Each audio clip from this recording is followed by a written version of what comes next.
Investigations underway after a weekend of violence in Flint. How Flint's mayor is reacting to the acts of violence.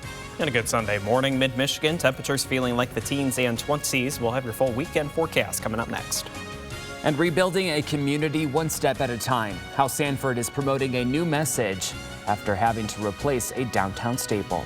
It's time to wake up, mid-Michigan. It's Sunday, December 27th. With coverage you can count on, this is WNEMTV5 News.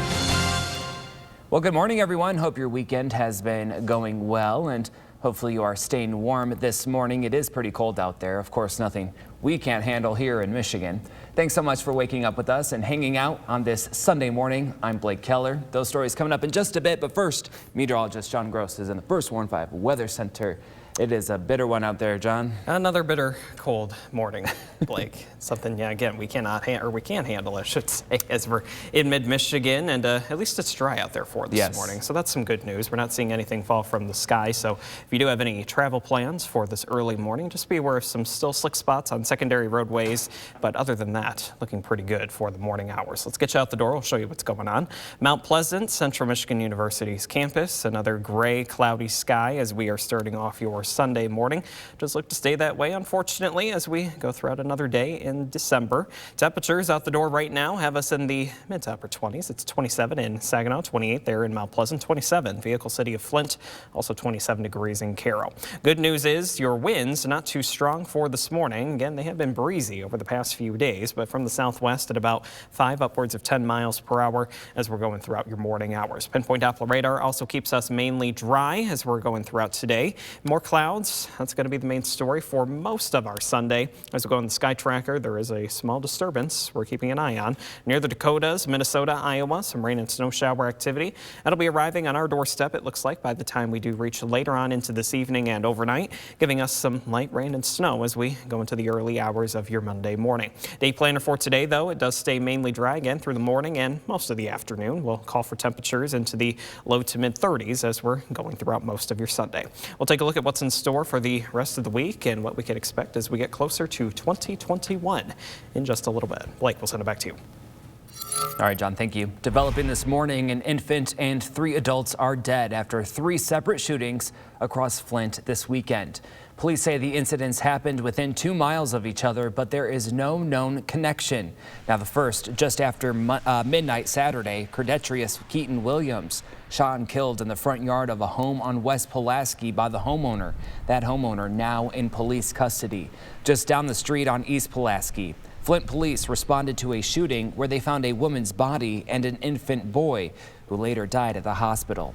Just before 11 in the morning, 25-year-old Naomi Anthony was found dead in Hasselbring Park. Her death also the result of gunshot wounds.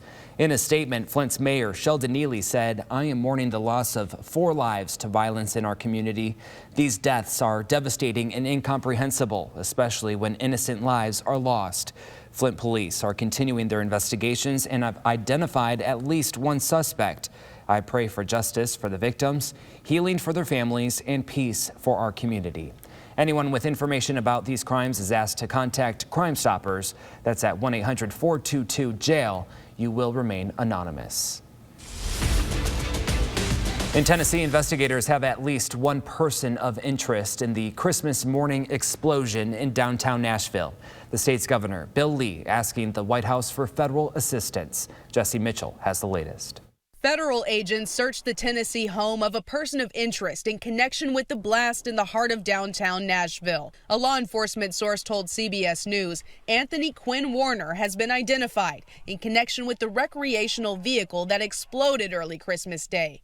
An FBI bulletin from the Weapons of Mass Destruction Directorate said Warner had a similar make and model RV, and the Google Street View shows an RV parked in the yard of the Warner's home. The FBI says around 500 leads have come in as investigators comb through the crime scene. There are a number of individuals that we're looking at, so at this point we're not prepared to identify any single individual.